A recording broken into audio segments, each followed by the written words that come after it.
বন্ধুরা, আমাদের বাড়িতে তো সরিষা চলে এসেছে। দেখেন অনেকটাই নাড়া হয়েছে, এখানে কাদা দিয়ে আছে, এখান থেকে আমি নিচ্ছি আর নেড়ে দিচ্ছি। আর দেখেন কিভাবে নাড়া, এই যে এগুলো জাগে রাখা হচ্ছিল, একটু জাগে রাখলে তাহলে এগুলো নরম হয়ে ভালোই পড়ে সরিষা।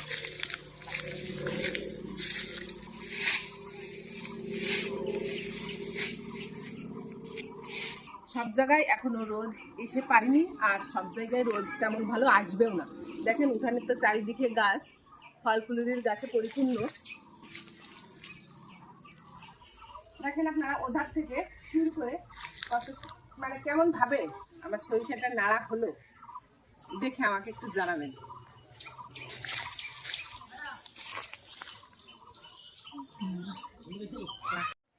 এই যে এগুলো তো বের করা হয়ে গেছে, এগুলো আমি একটু নেড়ে তারপরে ঝাড়বো। এগুলো যদি এখন আমি এভাবে বন্দি করে রাখি তাহলে এগুলো দলা দলা হয়ে যায়, তাই একটু রোদ দিয়ে শুকিয়ে নিতে হবে।